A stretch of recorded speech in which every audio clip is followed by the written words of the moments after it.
Well, there it is. That's what you came here for, right? You wanted to see me die in hardcore Minecraft. Isn't it tragic? Well, probably not. It's not like I spent years in this world, working countless hours on project after project. I hardly gathered a set of iron armor before dying to a simple creeper because I thought I had a shield. So, now I'm dead. You know why, and you got what you came here for. You can go now. But you know that isn't the end of the video, don't you? Well, you see, there's two buttons right here. Spectate World and Title Screen. Isn't it funny how those are some of the first two things you see right after you die?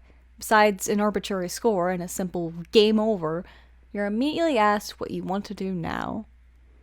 What if that's what happened in real life? Imagine that. You die and you're left with two choices. Title Screen and Spectate World. You have no idea what this title screen thing is in reality. For all you know, you're a simple character in a video game, and returning to the menu could erase your very existence completely. Suddenly, you have to address your very free will, and what if you ever even had control over your life at all? What if you're just chunks of code in a universal game of The Sims? However, the option is also somewhat compelling. What if you're given the option to choose any other realm of reality or able to enable cheats and put yourself in the real world equivalent of creative mode? You could be one button press away from essentially becoming a god.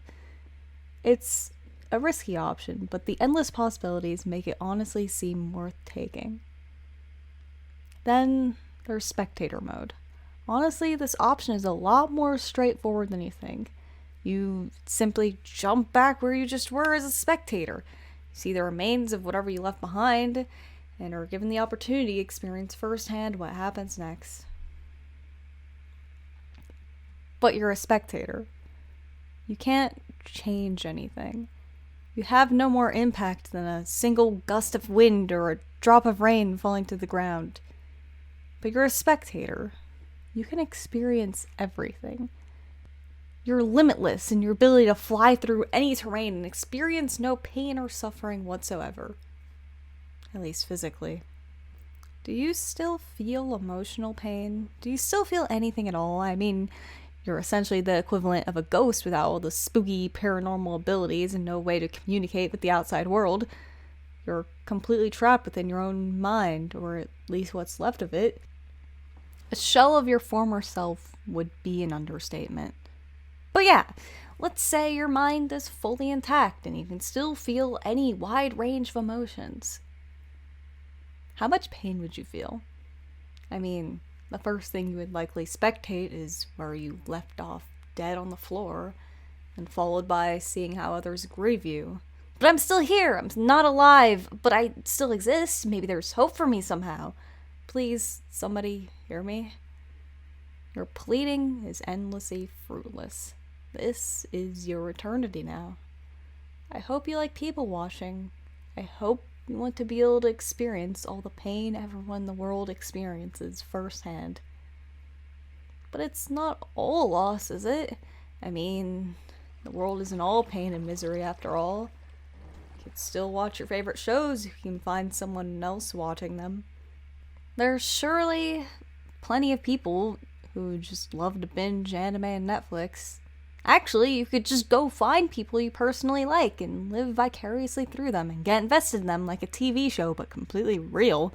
I mean, they're never gonna know that you're stalking every private moment sacred to them, just like characters in a show aren't in any way aware of you.